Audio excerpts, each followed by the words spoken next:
Hey everyone, it's your boy Johnny Clutch talking about the latest sports news and giving hot takes on the sports that I love. Welcome to the podcast, y'all. Probably one of the biggest storylines in the NFL lately has been the Antonio Brown trade rumors, and everything came to a head just recently.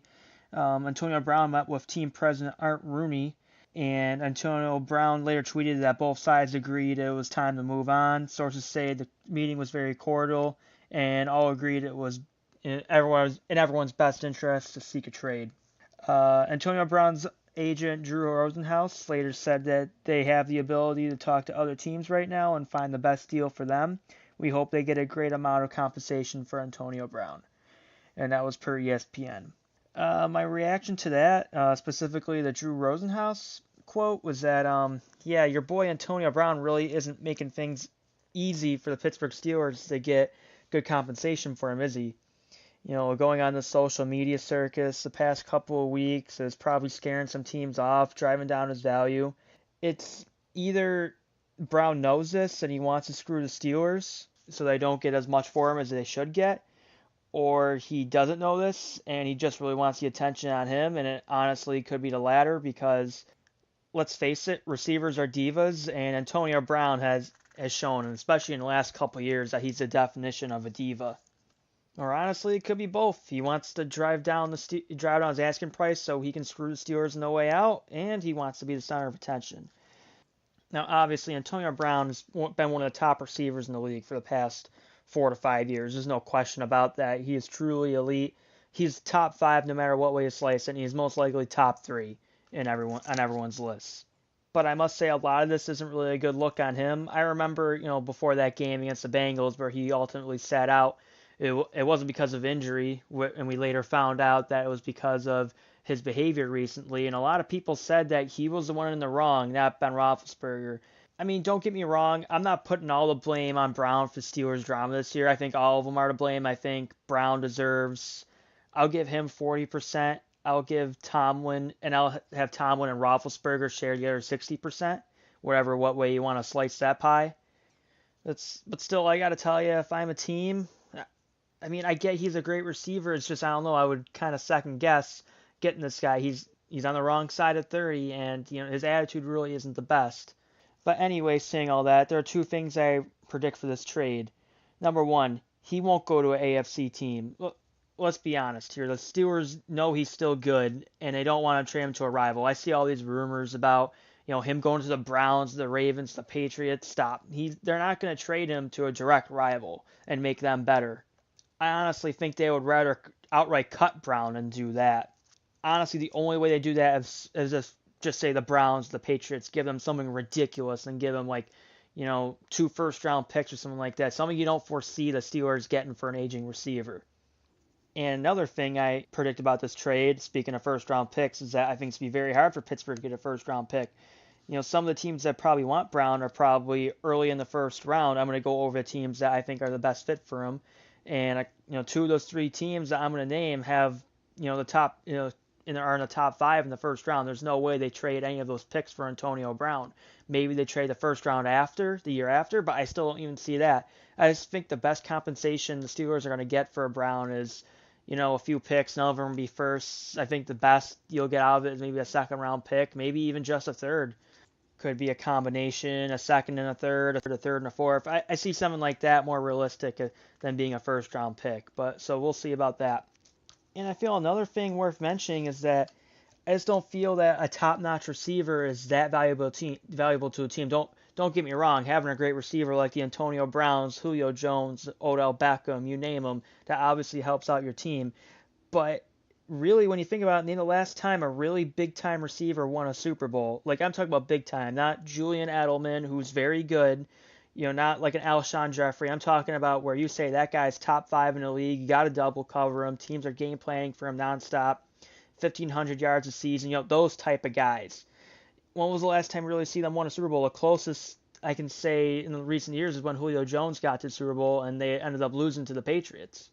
And also, if you think that Antonio Brown can go to a bad team and just him being on that roster makes him into a Super Bowl contender, you're kidding yourself.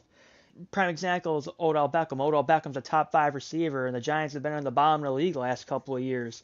So having that top-notch receiver doesn't really make all the difference in the world. You got to have someone that's good throwing to him. You got to have an all-around roster.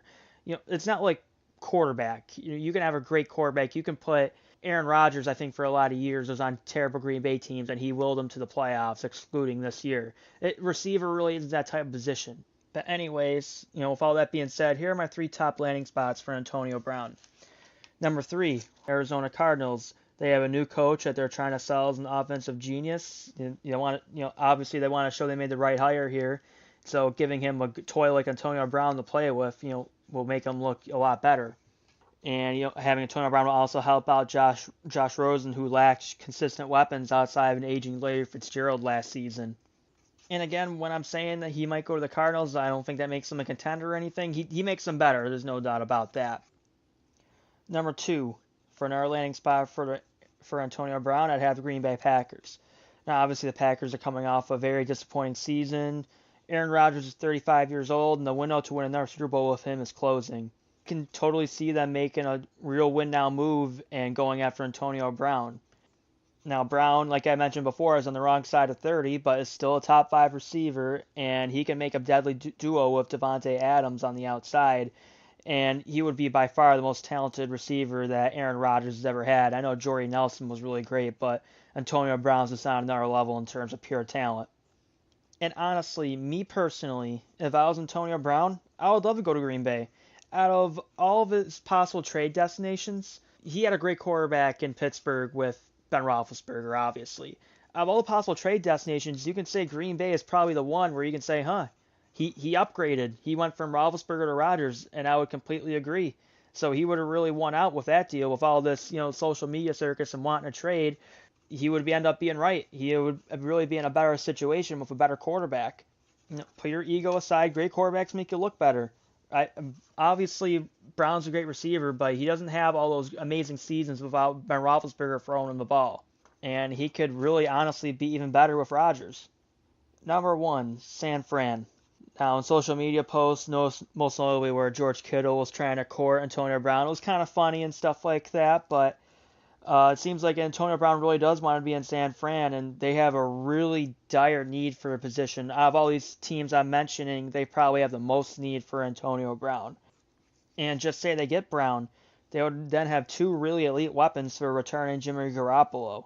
People call me crazy when I call George Kittle elite. He's a top 3 tight end in my eyes, probably even top 2. The guy had 88 receptions of almost 1,400 yards with no Jimmy G for most of the year, and with defenses centering their game plan around stopping him. Brown would take a lot of attention away, and you also add in Jerick McKinnon, who's coming back off an injury to the mix. If he's any of the player he used to be in Minnesota, coming out of the backfield, catching passes, that'll make San Fran's offense very lethal. Their offense really isn't that far away when you look at it, especially when you consider Kyle Shanahan, who is a very good offensive mind, is making the play calls. Now, with all that being said, do I think this makes San Fran a Super Bowl contender? Absolutely not. And I'll tell you why. They still have a lot they have to shore up on the defensive side of the ball. But this will make San Fran really fun to watch, in my eyes. This is a team that could really average, 25 to 30 points a game if they can get Brown. They'll be fun, don't get me wrong. But just say they get Brown with what they currently have on defense right now. I predict like around an 8-8 to 9-7 finish, something like that. It would be the best they've been in the past few years, there's no question. But still a lot of question marks on that roster. So it will be very interesting to see how this Antonio Brown thing really ends up. And even on the Steelers' end as well, I haven't really mentioned how this will affect them. Obviously, they're losing a great receiver. It's going to be not all on Juju Smith-Schuster, but a lot of it's going to be on him to be that number 1 option. On to another topic here. Everyone knows that NBA free agency is going to be a big story in the offseason. Everyone's already talking about it. Obviously, you have the big names, Kevin Durant, Kyrie Irving, Klay Thompson, Kawhi Leonard, even more. And I want to talk about Kyrie Irving in particular. Now, I'm not talking about Kyrie Irving, the talent, when I say this. Kyrie Irving, the talent, you want to lock down for 4 years, give him the max contract, whatever. But I must say, with his durability concerns, he does have a real buyer beware tag for me in this year's free agency.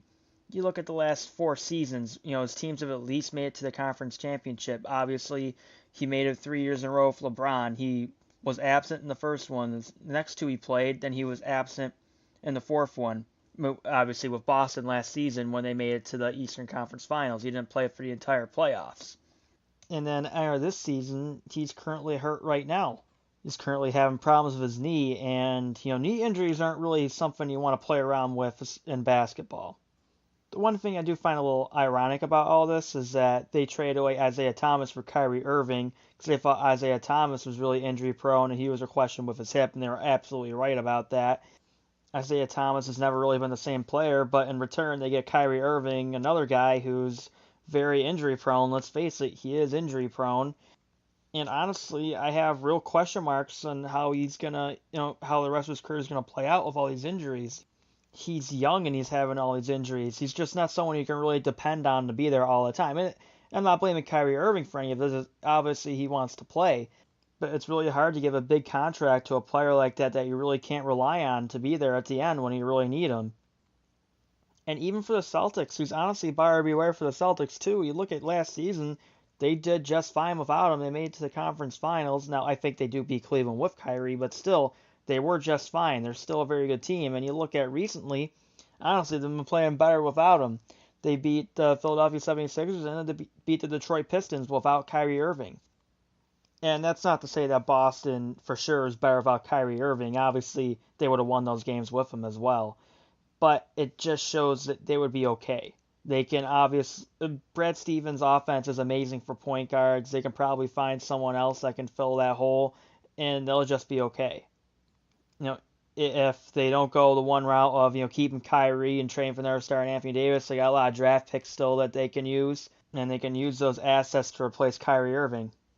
In all honesty, in the same year where Kemba Walker's a free agent, it wouldn't be the craziest thing in the world to say that Kemba Walker's a safer investment than Kyrie Irving at this point in their careers.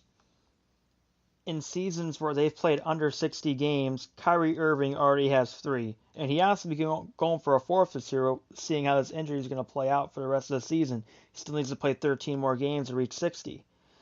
And Kemba Walker, on the other hand, 0. And honestly, Kemba does a lot of the stuff that Kyrie Irving does. They have similar play styles. I think Kyrie is just slightly better in terms of handle and his overall efficiency, but still, it's not that big of a difference. If you're telling me I had a choice, I honestly would take Kemba. So Kyrie Irving's free agency will definitely be interesting to see. He's definitely one of the top guys in the market. But that good old buyer beware tag, I would definitely place it on Kyrie Irving. I'd like to thank everyone that listened to this podcast. Please hit those subscribe buttons on iTunes and Google Play. Share this on any social media platforms you see this on. Until next time, it's your boy Johnny Clutch. Peace out.